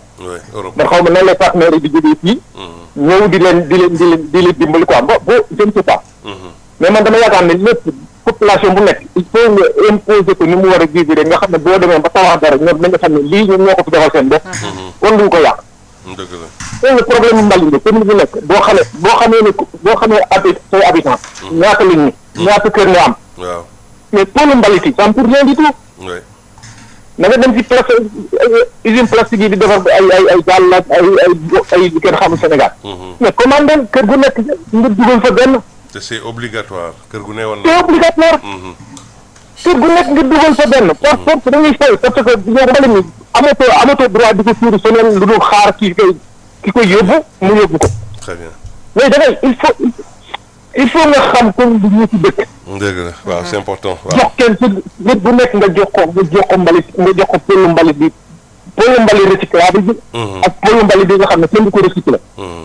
bëggatuñu discuter mbalit ci mbedd mi. d'accord. te tamit maire yi il faut ñu xam seen habitant. parce que mënu ma gëm ne am na tamit ñoo xam ne. dafa am ñoo xam dañ koy dafa am ñoo xam dañuy ñëw. ils louent leur maison comme ils veulent. duñu xam duñ dem déclaré kii ñu loué kenn du xam ndax nit ki dëkk. balaa may dee ñu ne moom de amul problème parce que bu ngay dee rek ñu fay. waaw duñ gisante moom sax koo xam ne guddi lay génn xamoo lu muy def. waaw c'est important parce que loolu. jërëjëf voilà balaa muy loué nit ki dem si commune bi dem si dinañ si nekk nii. boo fi amul résidence courant sax duñ la ko jox. waaw absolument. courant duñ la ko jox ndox duñ la ko jox. il faut nga dem police. déclarer sa bopp ñoom ñu def nga toog 1 mois. ñoom ñu def vérification di xool dafa yor nga liggéey. ndax ak say président fi nga njëkkoon def yan problème nga fa am. très bien merci. mais Sénégal ñoo gis nit ku nekk da ngay ñëw rek def kenn du xam nit ki ban saa saa yi. ay problème amee rek ñu ne ñun de kii de xamuñu ko woon lii kii de bu baax lañ ko non non. waaw wax ñun dañoo war a yeewu léegi quoi. jërëjëf waxtu yi ñu xoj tuuti waaw c'est vrai moo tax ci njëlbéen émission bi la ñu ubbi émission bi pour jox ñeneen ñu mën see participer waxtu yi ñu xoj tuuti rek kon nag c'est vrai qu'on a accusé un peu de retard li ñuy dese bëritul fukki simili la ñoo ngi la doon interpeller ci yenn question waaw. waaw si mbirum marché yi laa doon wax. comme li kiy wax léegi rek ci mbirum résidence yooyu. waaw. parce que boo xamul sa population maîtriser woo sa population. am na lu bari doo ko mën. dëgg la. parce que li ma wax nii léegi caisse de solidarité participative boobu. nga xam ne bu nit ñi parce que quartier bu nekk am na ñoo xam ne ñoom lañ fa wóolu. ñoom lañ fa respecté ñoom la ñu yaakaar ne seen loxo set na. ñooñu bu ñu tegee loolu seen loxo ku am million nga dugal parce que doole yemul. ku si nekk li nga am rek dugalal. kii nu mu tudd collecte kii nu mu tudd sa mairie bi tamit. mu jël as tuut dugal ko ci kees yooyu. ba nga xam ne problème bu am avant ñi état di taxaw. population yi ku si nekk sa quartier. di nga mën a jël loolu régler ko en attendant. état di ñëw. parce que loolu aussi dina régler ma ne la comme problème insécurité bi naka régler. comme li ñuy wax ni nit ñëw fii def fi naka su dul noonu te dëkku fi. su boobaa yow di nga xam ñiy dugg sa quartier ñan la. parce que di nga jël ay vigiles yoo xamante ne dinañ leen fay ci kees boobu. waaw ay xale yoo xam ne amuñu liggéey mun nañ leen jël jox leen emploi. ñu siy liggéey di si kii bu ampul tojee mun nañ ko remplacer ci loolu. leneen ak leneen mun na ko kii bu amee ay cas d'urgence yoo xamante ne lii. mënuñoo xaar ba mairie def ay seen i kii ak yëpp. ba valider ko. mais mun nañ jël foofu en attendant même bu dee dañ ko siy leb defar ko ba pare bu loolu ñëwee mu remplacer ko. te loolu mais caisse boobu est-ce que day laaj tamit benn gestion bu rigoureuse. waaw parce que nee naa la ñi koy jor. waaw ay nit yoo xam ne rek quartier bi moo leen di ràññi. désigner leen ñu xam ne ñii. li ñuy teg seen loxo kat. mën nañ ko waaw. su boobaa loolu lay doon waaw. te dinañ ko def si presque 86 quartiers yëpp parce que quartier yëpp lay doon bu boobaa bu ñu ko waxtaanee parce que waxtaan la rek. parce que gestion participative. mais est-ce que cela veut dire que ni conseil de quartier yi nu ñu doon doxalee nga bëgg a soppi doxalin bi pour que ñu gën a am ay contrat de performance. waaw dafa des. waaw dafa des. parce que boo xoolee yooyu. waaw comme li ma la ko wax rek li ma la wax léegi rek dafa am ay délégués yoo xam ne wax dëgg yàlla am na si ñu baax mooy am na ñoo xam ne ñu doy waar lañ. dañoo toog seen kaw population yi ñoom yéenewuñu seen population jàmm.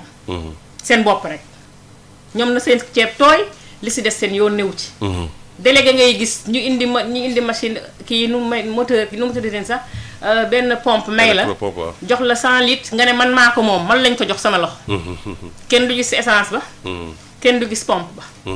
ngay xëccoo ak population yi li nga xamante ne ñoom ñoo ko moom. loolu te politique tam nañu bàyyi di ndax population yi. oui absolument bu tawee. politique ku si nekk rek ñëw rek. ne damay ñëw dimbali askan wi ñuy jël naqari askan wi. di si profité di si politique. loolu man d'accorduma ko. nit ki boo koy dimbali. da nga koy dimbali te yàlla tax. mais doo xool fa mu sonnee fa mu amee naqar. nga ñëw di ko daan ko waa jàppale ma soo ma jàppalee. lii laa lay jox. wala nii laa lay def. te gis nga nag li ñuy joxe noonu du seen xaalis de bu ëllëgee bu ñu leen falee gis nga dañuy fayeeku ba pare. waaw liñ fa dugal ñoom ñoo koy encaissé ba pare. doog a ñëw nag commencé nag di xool. la ñu mën a def. très bien donc loolu ay profitard laa leen wooyee man. très bien waaw. jërëjëf ñu jox soxna Ndeye Fatou Niang ci kàddu gi moom tamit juróomi simili le temps que ndaxte li ñu dese bëritul juróom-ñaari simili lañu dese. waaw. intervention yi dégg nga leen. waaw maa ngi dégg intervention yi dégg naa ku ne léegi. su ma mayoon tuuti rek. nee na jigéen góor ñi nee na góor ñi ñoo leen doon dig ñun diggaguñ leen dara parce que ñun toogaguñ ci mairie bi. loolu tax ñu ne leen ngeen changé ku dul toxu doo xam fu dëkk neexee. waaw da ngeen di toxu góor ñi ñëw ci jigéen ñi. dëgg la su boobaa bu jigéen ñi diggaatee te defuñu ko ngeen dal ci seen kaw mais ñun dañoo digul kenn dara. ñun dañoo gis fu faay nekk foo xamante ne war naa baax. te nangam ak a taw war a tax a baax. te defuñu ko fa ñu bëgg koo baaxal. redynamisation des communes. waaw andi fa lu bees.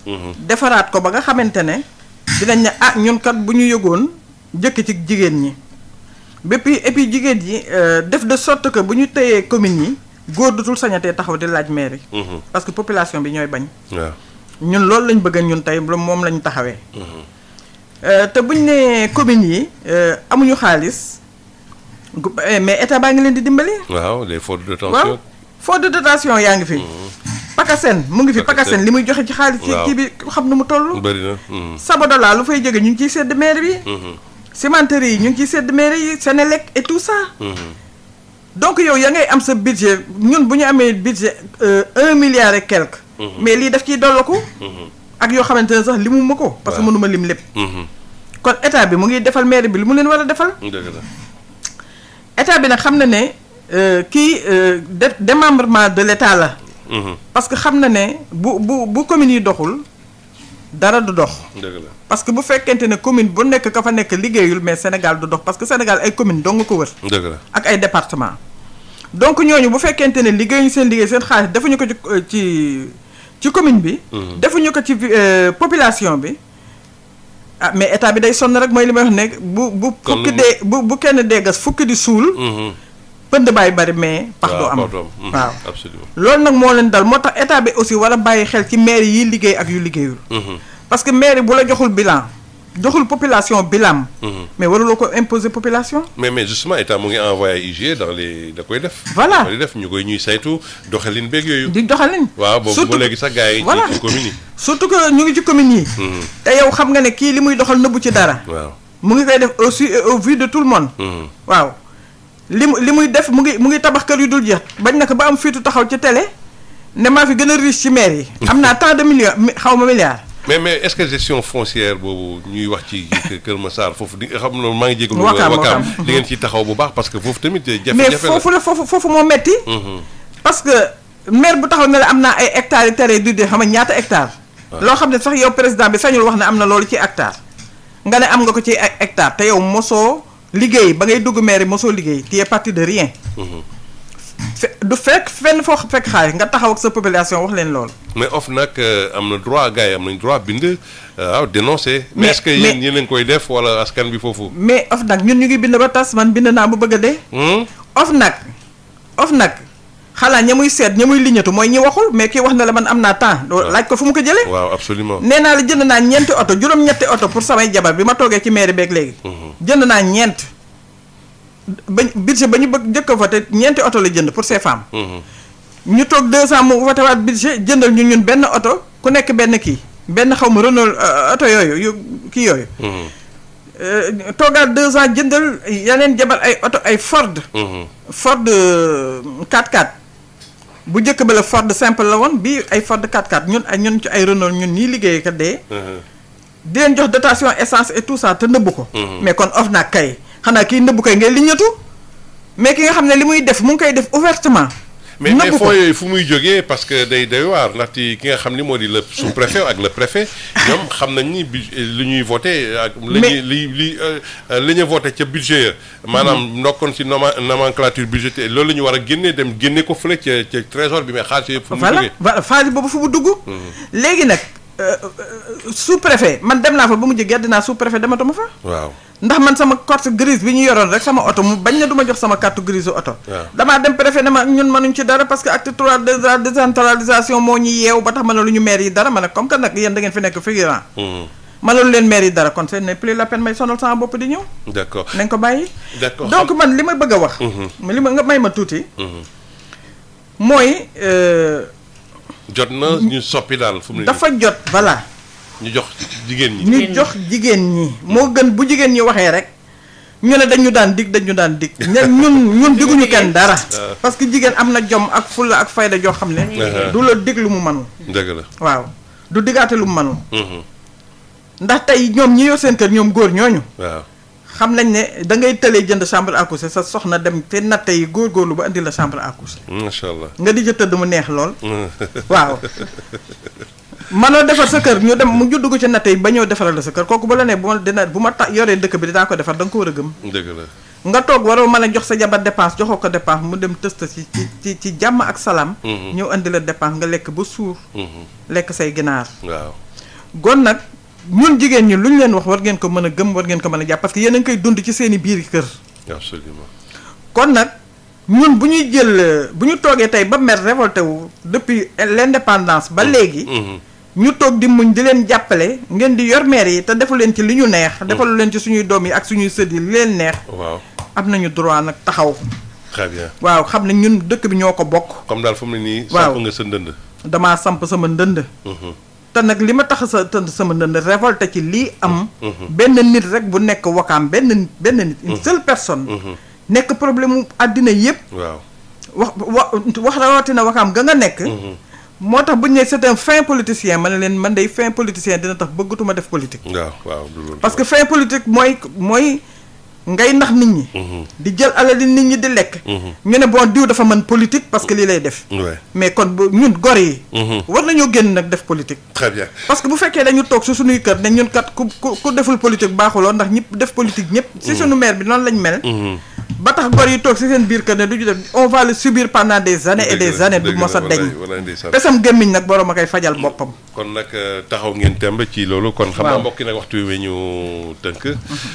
ku nekk rek soxna yi ma may la benn minute nga tàggatoo ñu njëkkee kook soxna madame Diallo Mariama Camara bu Kër Massar. waaw maa ngi gërëm di sant. monsieur Thiam yow mi ngi def émission bi. di jaajëfal sama naataango bi. donc wax dëgg yàlla di ñëw rek di remercier caucus des femmes. dirigé par Fatou Sow Sarr. ak équipe am. wax dëgg yàlla mi ñu permettre tey ñu am plateau bi. di gërëm sama gone googu dugg sànq. gone gi ci xawma lan. mbedd mi waaw wax dëgg yàlla moom maag moom. ñoo jàkkaarloo. waaw d'accord très bien moom xam na moom bu baax parce que wax dëgg yàlla. loolu la daal. jërëjëf di sant sama jëkkër di ko santaat rek. bi nga xamante ne dooleel na ma. damay dem ba toog ba dootul ma ne mën dara mu yëkkati jox ma ne ma demal parce que nit ñi dañ lay xaar yaakaar dafa fort.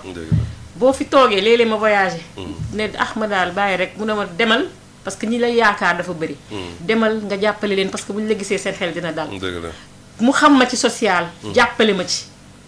di gërëm samay mbokk di leen sant ci jàppale bi sama président ma koy ñaanal yàlla moom tamit wax dëgg yàlla le président Idrissa Seck mi ngi bàyyi xel si ñun bu baax a baax mu ngi bàyyi waaw mburu mi rek la ñuy gis mi ngi saa waaw d'accord madame waaw ñoo ngi lay jaan Ndeye Fatou Niang di baal ma rek di sama staff bi tamit waaw sama militant yi nga xam ne ñoom ñooy sonn ci man suba ngoon guddeeg bëccëg. waxtu ñu xoj de. waaw léegi nag may man tam ma dem waaw ñoom Jean Paul. conclure balaa muy jël sama waxtu waaw damay juum waaw léegi nag délégué waaw bon maa ngi tàggu sama imam maa ngi koy ziar imam merci. sama délégué de quartier. délégué de quartier yi. maa ngi tàggoo mais dinaa ci wax dara. parce que délégué de quartier ba ko maire dalee fal ba léegi. délégué n'importe quel délégué de quartier la ñuy am. délégué de quartier yi bu jëkkoon da nga daan gis ku sage ku nekk ci dëkk. nekk ci koñ di fa def lu baax di fa wax lu baax nekk un sage ñu def ko délégué de quartier. mais léegi ba nga xamante ne maire yi ñooy toog tànn ku leen neex pour ñu nekkal leen fa. di leen def loolu lu ñu leen def loolu ñu def ko. ci la ñu commencé am délégué de quartier yoo xamante ne mooy li mu jàmbat nii léegi. kon nag loolu war nañ ko seetaat. très bien waaw léegi. li may conclure. waaw. voilà mooy maa ngi wax ne. conclusion sans bilan. j'espère que maire bi mënul am audace su taxawaat Wakaam. naan leen seen kii laa soxla. bu boobaa moom Wakaam lu leen dal rek baax na ci ñoom. d'accord en face de la population. léegi maa ngi tàggu ñëpp. di gërëm ñëpp. di wax na ngeen ñaanal ñu. ñun jigéen ñi. ñu tàmbali si bisimilahi rahmaani rahim. toog ba ku góor gu taxawati samp ndëndam ñu ne la jàllal fële. bëggatuñu maire bu góor. très bien. di gërëm sama leader sëñ Modou Karam Mbacké ak Soxna Dieng. te xam ne ñoom ñoo gën a bëgg a jigéen parce que man la defoon président départemental bu. ci vote législative yi département Dakar en tant que jigéen man la fa tegoon. kon moom xam na valeur jigéen. très bien xam na su fekkee jigéen lu mu capable. di gërëm aussi Fatou Sow Sarr ci fit bi mu jox formation bi mu ñu jox. ba tax ñu bëgg a briguer kiiwu askan yi pour les maires. très bien parce que am nañ formation bi. lépp parce que maires yi fi nekk amuñu woon formation. ñun formation bi ñu am amuñu ko man depuis 2004. maa ngi ci formation. waaw yaa ngi. maa ngi formé wu. très bien donc man su may dugg ak expérience bi ma yor. xam naa fi ma jëm. xam naa li may fekk ji. jërëjëf waaw donc loolu nañ ci tenir compte. jërëjëf waa kay. ñu ngi leen di gërëm di sant soxna yi kon nag mu doon Adja Ndeye Fatou Niang nekk nag première adjointe fële ca Wakam nekk nag tamit nekk parti PVD bu sëñ Modou Kara ak madame Diallo bi nga xam ne nag moo di Mariama Camara plénipotentiaire réew mi foofee ci Kër Massar moom tamit yitteewu loolu li nga xam ne moo di Kër Massar Nord ñoo doon suñu gan tey leen dig daje incha allah ci dans 15 jours si beneen waxtaan fii sur seen rajo jërë ngeen jëf ci ànd bi ngeen ànd ak seen rajo ba beneen samedi incha allah.